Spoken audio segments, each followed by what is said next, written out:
friends went to Mexico for a vacation and asked me to house sit and to take care of their dogs while they were gone. They paid me $40 a day just to sit around and let the dogs out when they needed to go. I am disabled, so it helps a lot. This is a semi-rural area and houses are roughly a quarter-mile apart.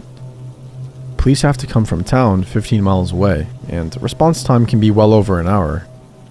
I always take my pistol with me. It's always been quiet when I've stayed there. This time was different. I was in the shower when the dog started barking and growling. They are big, large German shepherds, and one is actually police trained. The owners loan him to the county as a drug dog, and if you tell them to be quiet, they obey. This time they didn't, so I went on high alert.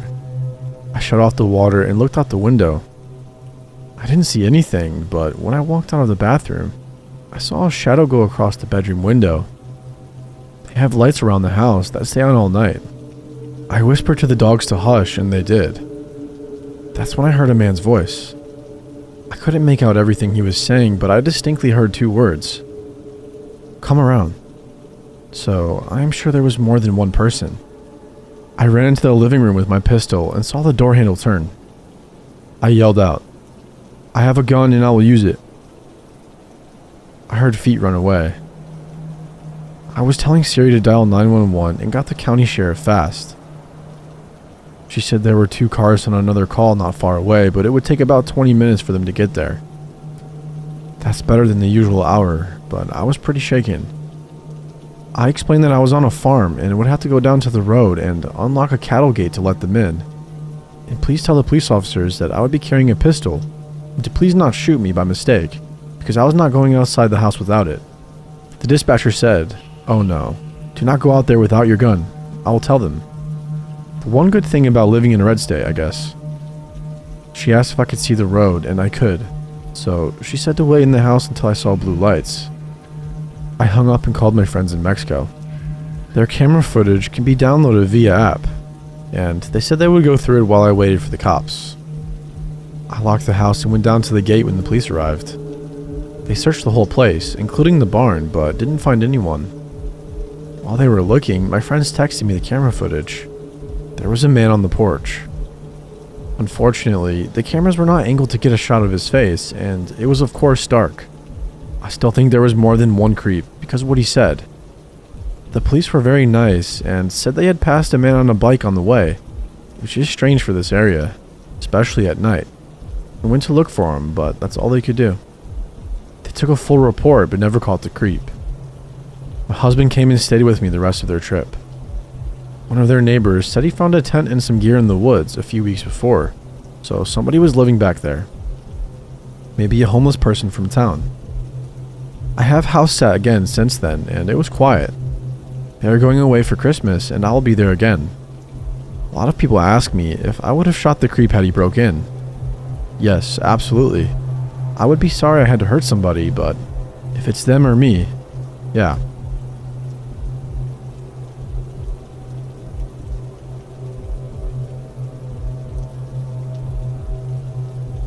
This was when I was maybe 14 or 15. I'm 17 now, and I'm a female. Just so you know, I was probably around 5'3" and 100 pounds at the time. So yeah, I was with 2 of my friends, one male and one female, at a large kids playground behind a supermarket. We were right at the top of one of these huge jungle gym rope things. The one I was on had little platform things, and we were chilling on one of them, eating ice cream and people watching. It was a fairly hot day. Not scorching hot, but enough so people were in sundresses and shorts and the like.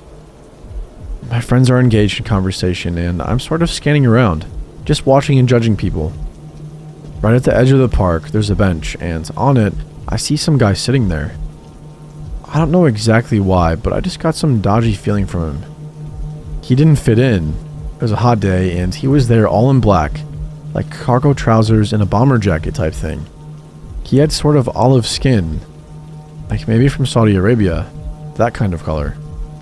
I noticed he's staring really intently at something, so I follow his gaze to a small child, sitting alone on the floor of the park, just running her hands through the sand and shit like that. The park is busy, but she's not alone. No one is close enough to be a friend or family, if that makes sense. She's maybe 1.5, possibly 2 years old, with ginger hair, Pretty as a picture. I mean, this kid looks like a freaking stock photo. So back to this guy, he was just staring, watching her really creepily. And I'm like trying to rationalize it in my head. I am well aware that a child's skin color does not always match their parents, but I'm pretty sure this isn't her dad. This girl is white as snow, almost albino-like. Not even a hint of mixed race in her. Maybe he's a babysitter, family friend, or adoptive parent. I don't know. But something about him massively gives me the creeps. He's switching between staring at this kid and tapping away on his mobile and occasionally holding his phone up as if he's taking photos of the girl. Suddenly, this little girl bursts into tears for an unknown reason. Where I'm from, it's very common for a small child to be crying for a passing female, never male to pick up and comfort the kid. So I go climbing down this rope thing and start walking over to the girl. As I do, the man gets up and sort of power walks over to her, swoops down and picks her up. A bit weird. I start talking to this guy just to check if everything's as it should be. This is the conversation. Me. Aw, she's cute. Is she your daughter? No. Oh, right. Are you babysitting her or something? No. I'm, her uncle, yeah. Okay. What's her name? There was a long pause. It's Lucy. Me to the kid. Oh, hey, sweetie. My name is Poppy. What's yours?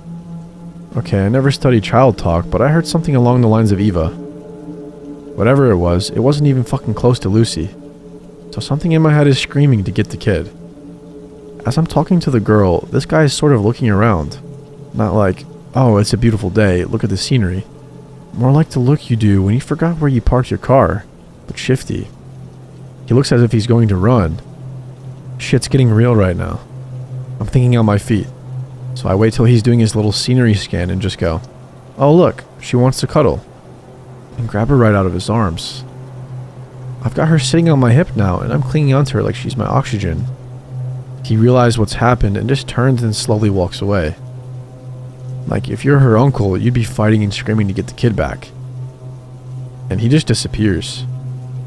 My heart is pumping like mad and this girl is just sitting there, obviously oblivious to the danger she was in.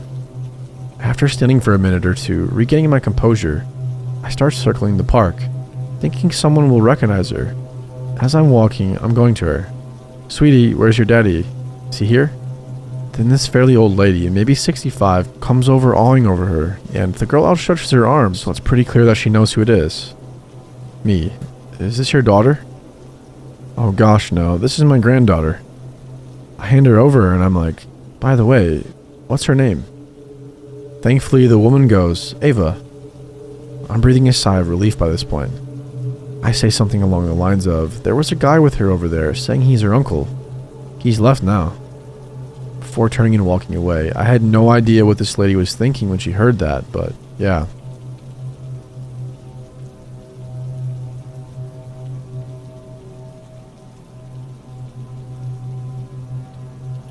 I'm an avid mountain walker, and I spend most weekends trekking the mountains and hills of South Wales. I've done this for over 15 years. Within that time, only twice have I ever felt genuinely concerned for my safety. Once when I was confronted by a bull, and the other in the story to come. It was a boiling hot Saturday afternoon about 5 years ago. I was doing one of my favorite walks, which was about 14 miles long. This particular area was mainly forest, but the tracks themselves were gravel. There were no other walkers and only a few cyclists, which was kind of typical with it being so hot. So the first 10 miles were standard. I was at the bottom of a track that would eventually lead to the top of the valley. About 50 meters ahead, I could see a man walking in the same direction. He was tall, thin, and had short cropped hair. He was wearing a white t-shirt, blue jeans, and black boots. And he walked with a strange limp. It looked like he had to swing his leg around, almost like one leg was shorter than the other. I didn't think much of it, but he was actually walking quite fast. I carried up on the track. The sun was overhead, and it was sweltering. The man in front kept limping along, but nonetheless was making quick work of the incline. The track started to bend, and I lost sight of the limping man. The track comes up to a choice of two paths. East, that leads to a small car park that is rarely used, and west, which leads to the top of the valley. As I was about to head west, I heard a man shout, "Fuck!" It was coming from within the forest. I waited a second and then another scream. No! My first thought was, that guy must have tried taking a shortcut and had fallen over. As I made my way through the thick trees and ferns to see what was up, I stopped dead in my boots.